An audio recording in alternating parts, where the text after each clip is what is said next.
को ले आऊं मैं आपने इस सवाल का जवाब देने के लिए तीस्ता सीटलवाद का सहारा लिया है ना, तो मुझे बताइए कि जो व्यापम करता है क्या वो राष्ट्रवाद है? किसने सपोर्ट किया उसको? जो चावल घोटाला करता है क्या वो राष्ट्रवाद है? जेल भेजिए। जो नमक घोटाला करता है क्या वो राष्ट्रवाद है? नहीं राष्ट्रवाद।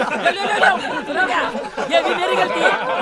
नहीं भाई मेरी गलती है। विरोध करने का हक है और प्रदर्शन विरोध करने वाले एंटी इंडिया। इस तरह का लेख अगर छप जाए तो इतनी आसानी से आप अलग कर देंगे? ये संघ का विचार नहीं है। मुझे आश्चर्य है कि मैंने खुद कहा कि मुझे नहीं मालूम को विचार है कि नहीं, लेकिन अगर वो बिना उसकी सोच की सहमति के कोई लाइन उसमें छप नहीं सकती ना, मुखपत्र है। मैंने कहा एंटी हिंदू आप तो मान ही लिए। नहीं, मैं छात्र मान लिए कि आप नहीं एक एंटी हिंदू कैसे? मेरी बात तो सुनिए, आप मान लिए। आप ये बताइए कि जिस तीस्ता सीटलवाद ने एनजीओ के पैसे का दुरुपयोग किया, वो आईएम में जाकर छात्रों को उपदेश देगी?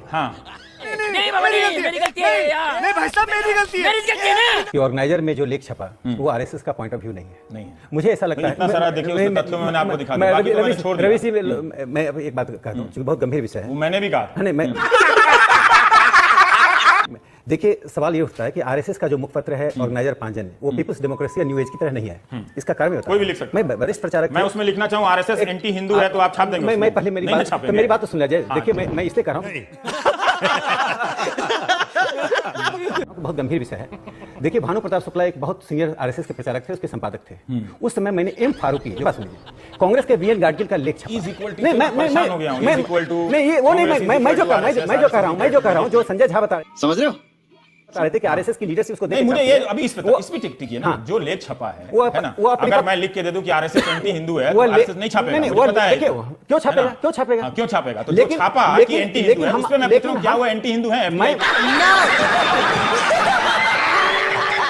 मैं मानता हूं कि आईएम, आईआईटी और मद्रास में या जो प्रदर्शन हो रहे हैं आईआईटी में वो एंटी हिंदू नहीं है। संघ उनको एंटी हिंदू नहीं मानता है। एक ये जो प्रोटेस्ट हो रहे हैं ये प्रोटेस्ट एक सर्टेन एलिमेंट्स है जो निश्चित रूप से एंटी हिंदू है, जो इस प्रोटेस्ट को पीछे से हवा दे रहा है।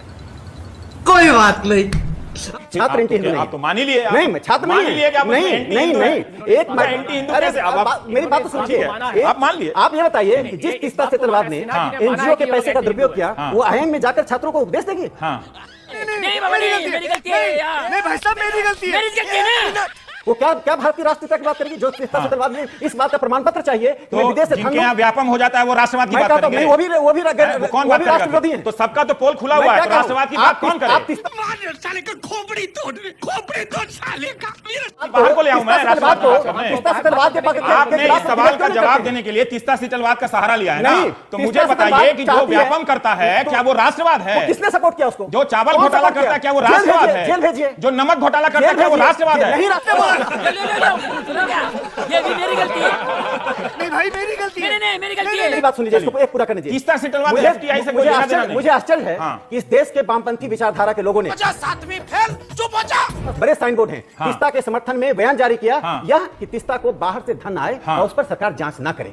मैं सरकार हूं, मैं सरकार नहीं हूं। जेल भेजिए। मैं सवाल कर सकता हूं। मैं मेरा जवाब सुनिए। आपने टाल दिया। अगर आप बस हवा निकल गई।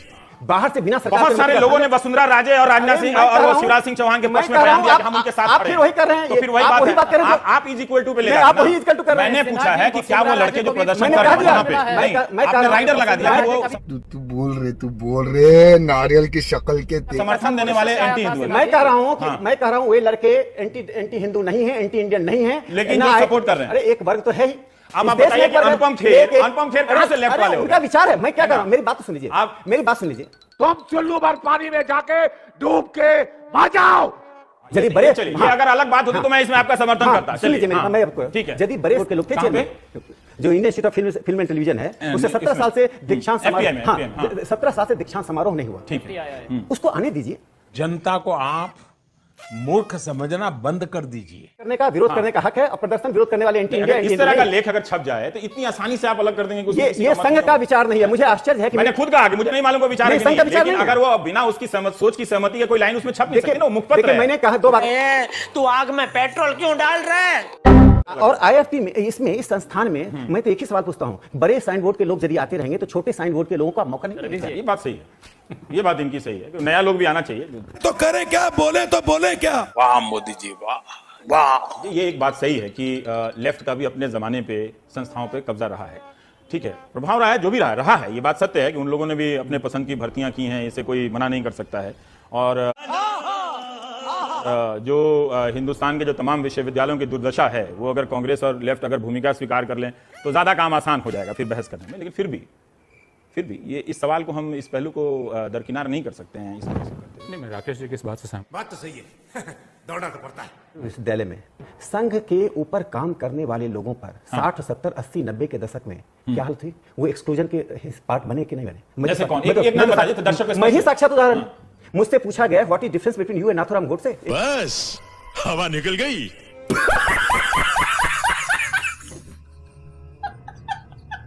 इंटरव्यू में अगर आप ये कहेंगे तो बहुत सारे इंटरव्यू में ये पूछा जाता है नहीं लेने वाले लड़कों से कि संस्कार और संस्कृति में क्या अंतर है, और ये भी जवाब दिया जाता है कि गांव में संस्कार होता है और शहर में संस्कृति होती है। मैं दिल्ली यूनिवर्सिटी का टॉपर था। दिल्ली विश्वविद्यालय में मुझे जॉब लेने में 10 साल लग गए सिर्फ संघ के बैकग्राउंड के कारण। क्या बात कर